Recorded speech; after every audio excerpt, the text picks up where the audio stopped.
Top of the SportsMax zone for this Tuesday. Pep Guardiola says he and his Manchester City side are legends after clinching the Premier League title on Sunday's extraordinary final day. City started the day leading Liverpool by a single point, but looked in danger of surrendering the advantage when they went 2-0 down against Aston Villa at the Etihad. They trailed until the 76th minute, but 3 goals in 5 historic minutes changed the tide and propelled them to a 4th title in 5 seasons. Bruyne. Kevin De Bruyne! From the one!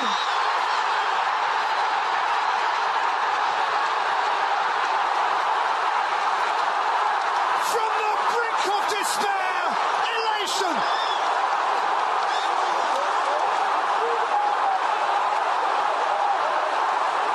From catastrophe, cacophonic joy! The stuff of stellar champions.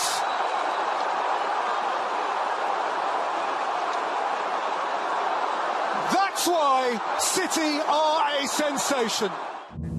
Yes, as it turned out, City had to win because Liverpool had come from behind to beat Wolves by 3-1 at Anfield. Chelsea also won on the final day to seal 3rd place, while Spurs clinched the final Champions League spot with an emphatic 5-0 win at Norwich City. Spurs win meaning that Arsenal's 5-1 victory by Everton was only good enough for 5th, while Manchester United ended 6th despite losing 1-0 to Crystal Palace. West Ham ending in 7th position following a 3-1 loss to Brighton. Leicester City beat Southampton by 4-1. Massive win for Leeds, 2-1 over Brentford, while Newcastle finished strong with a 2-1 win at Burnley. Here's a look at how it finished. City finishing on 93 points, just 1 ahead of Liverpool for the 2nd time in 4 seasons. Chelsea ended on 74 points, 3 ahead of Tottenham. Arsenal on 69 and Manchester United on 58 closed out the top 6. Brilliant recovery from Newcastle, who finished 11th despite failing to win any of their first 14 games.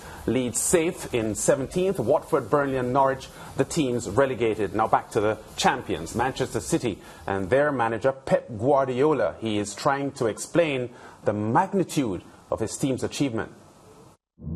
The magnitude of the achievement that we have done is the magnitude of our rival. Our rival, I never see something like that. Liverpool make us stronger, and win the Premier League is, I think, it's not say it's more important or less important than Champions League. I'm not saying that, but it's the most honest because it's not fake. To win the Champions League is because you have been the best. Because everyone had good moments, bad moments, injuries, suspensions, personal problems for the players, many things.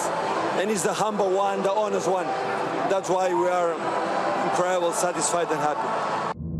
Pep Guardiola, one of our international football correspondents. Simon Evans now joins us. Simon, what a drama on Sunday. And it's the reason why these matches are played. You know, on paper, you think you know what the results are going to be. But when we went through every moment of what we saw on Sunday, it just emphasized that that's why the games are played, because you have to perform and get the results. Absolutely. I mean, before that game, every pundit was saying, you know, Manchester City will do this. I mean, you know, at the end of the day, anything's possible, but Manchester City will beat Aston Villa. And there they were 2-0 down and struggling as well. They were really struggling to put their game together. There was the atmosphere in the stadium. I was sat there and you could see the nerves, feel the nerves, the tension and everything. And then it started to become worse than nerves, really, when they realised that you know, 2-0 down, it only needed a goal at Anfield for Liverpool to take the lead. And suddenly the live table top position would have changed, which it never actually did in the end. But City were really struggling, and then Ilkay Gundogan, substitution, and the guy sat next to me when Gundogan came on, he said, he's not bringing Grealish on, he's bringing on Gundogan. What's he doing? What's he doing? And then, of course, Gundogan goes and scores 2 goals and wins the title. Yeah, that's where I was going to go. How much credit does Pep Guardiola take for that? Because we saw Gundogan's impact on the game coming on as a substitute. Yeah, he was asked about that, was Guardiola. And, you know, when you ask Guardiola about tactics, he usually gives you an honest answer. He doesn't like answering questions about pressure and all the rest of it. But he was asked why Gundogan, and he said because he makes those late runs into the box better than anyone else in our team, and that's exactly what he did with both those goals, the header and the tapping at the back post. Just perfectly timed runs. Brilliant work from Raheem Sterling here to get this crossover, old school wing work, and there was Gundogan at the back post. So that was really the turning point. Once they got that one goal, the whole atmosphere changed. It was like, okay, City are back, we're here, we're going to take care of this match, and they did. Simon, you know, after that win, the only thing that I could remember on my mind is that Pep had said recently that it's much more difficult to win the Premier League than the Champions League. Based on what we saw in that final match, is that statement applicable? I think in this season, for sure, with the way that Liverpool have pushed at the top, and they have done really over the last 4 or 5 years, haven't they? City 4 titles in 5 seasons, and Liverpool have pushed them really hard over the last 3 or 4 of them, and of course the only team to have stopped them in that period. And I think what Guardiola's saying there when he says that it's more honest, I think what he's trying to say is that the league table doesn't lie, you know. Were Chelsea last year the best team in Europe? No, but they won the Champions League, so credit to them, they won the Champions League. Are Manchester City the best team in England? Yes, because I don't think you can cheat the Premier League table. And I think that's what Guardiola means by it being the most honest competition. You know, Liverpool would walk away feeling as if, you know, despite getting so many points versus other seasons, you know, a bit disappointed. Liverpool not getting the Champions League though, after this Premier League disappointment. How would that make their season end? There's so much on this game now, isn't there? Because all year, people, well, not all year, but certainly over the last few months, people have been talking seriously about the quadruple and Liverpool being one of the greatest teams of all time. And if they end up this season where the only things they've won is a Carabao Cup on a penalty shootout after a draw with Chelsea, and an FA Cup after a penalty shootout after a goalless draw with Chelsea, it doesn't sound like one of the greatest seasons of all time, does it? But if they can go and win the Champions League and they've got a treble of cups, that's a great season. But that's why he's right, Guardiola, what he says about the Premier League. The fact that Manchester City won that puts them on a perch above teams who are winning cup competitions. Simon, City's 5 best players this year. 5 best players. I think Kyle Walker's always in that. I think, I think you have to say Phil Foden. His impact has been huge at times this season. De Bruyne, obviously, as we were talking last time, best midfielder in the world. I think Diaz, over the last 2 seasons, has made a huge difference to that Manchester City defence. That's 4 we've got there. Who's the 5th? Wow. Ederson. I mean, a goalkeeper who allows them to play that system because he's so good with his feet. He really is unbelievable. When you see him warming up in the stadium, he's hitting 35-yard passes across the field to feet. I've never seen a goalkeeper like it with his feet, so I'd go with those 5. And the point of asking you that is because you've left out several players who many other people would have in their top 5 and who would say that they've had top 5 seasons. Bernardo Silva, for one, has been absolutely tremendous. And a man who I think should get into anybody's top 5, Joao Cancelo, top 10 in the league, Simon, in tackles, in interceptions, all of the little dirty work, plays left back, right back. He is one of the top attacking players in the league, and he mostly starts from a defensive position. And it just shows how Pep Guardiola adds dimensions to players as he gets them. As we've spoken about him transforming Kyle Walker into more than the sum of the parts he got from Tottenham Hotspur. The fact of the top 5, Simon, is that we could talk about 6 more players who deserve to be considered among the 5 best players for City over the course of the season. Riyad Mahrez. Yeah, Mahrez has had an outstanding season, really makes a difference, frustrates people at times, but delivers so many important goals and so many important crosses for them.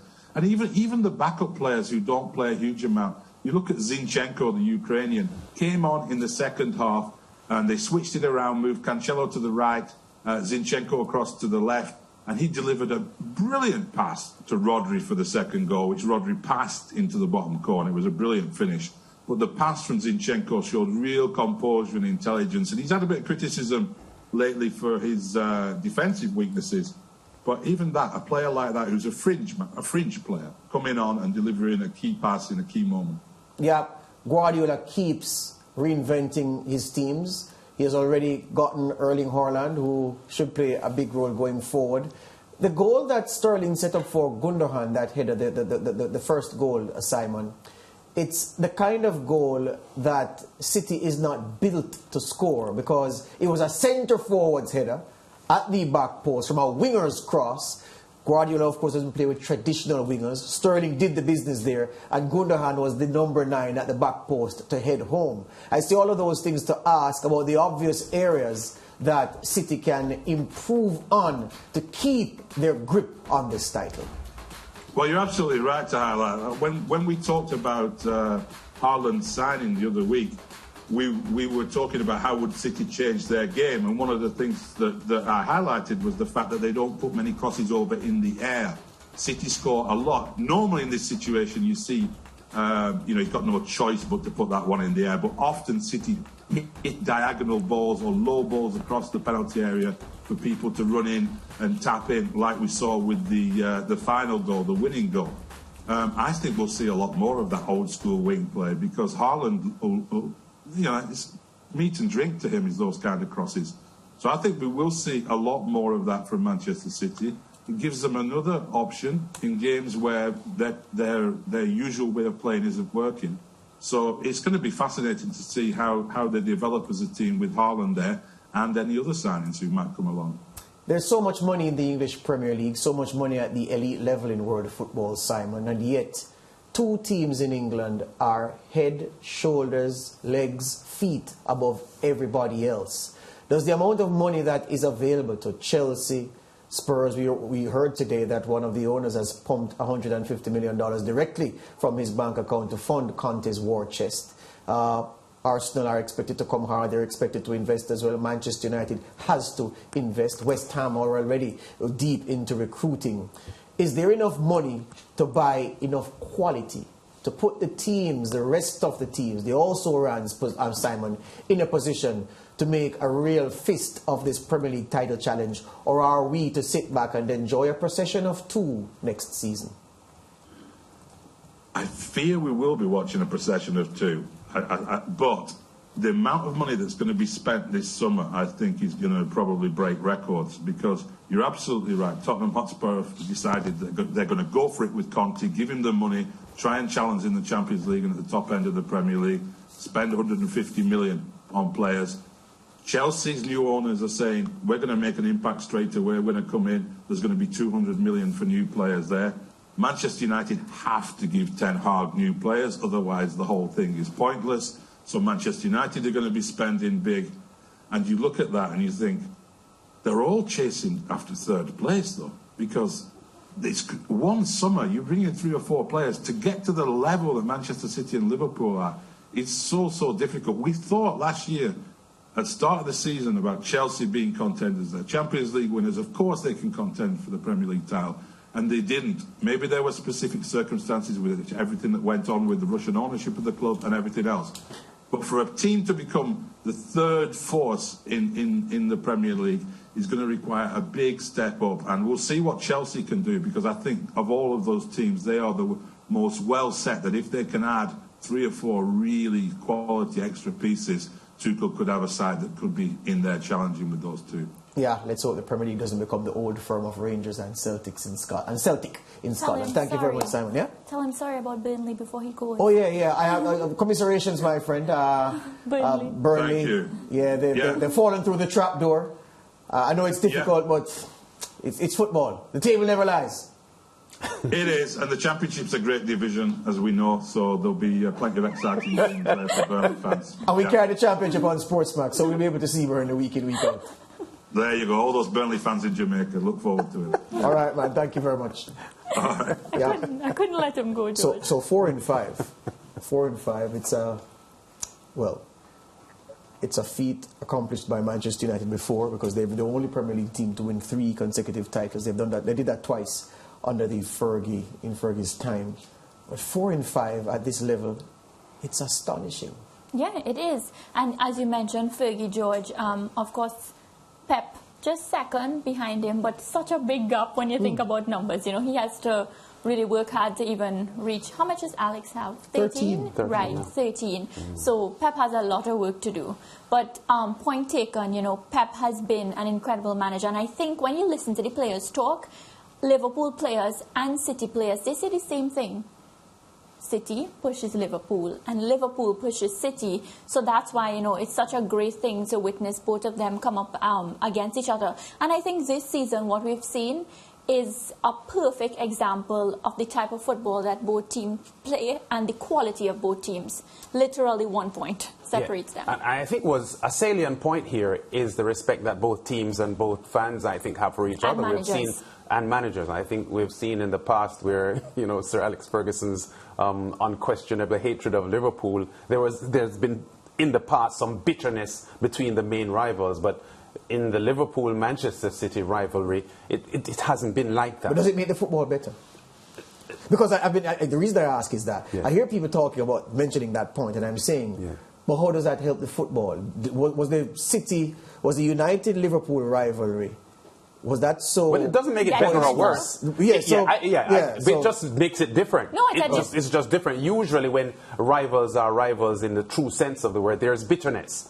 But there isn't any bitterness between Liverpool and Man City. As I said, it's just different. It's neither better nor worse. Okay. In fact, if the bitterness is there, it makes the rivalry even more intense. Yeah, and we have a lot more talking points. But all we can say is Klopp is a nice guy. I say he's like a family man. He's somebody that couldn't be like your uncle or your grandpa or something.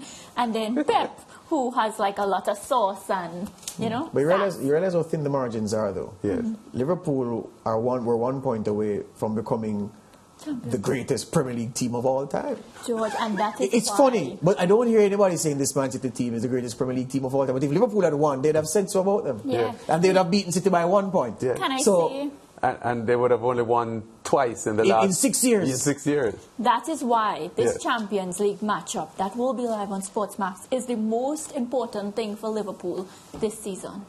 That's all I have to say. Yeah, I'm done. Let's go to break. We have more football to talk about as well as many other things on the SportsMax Zone today.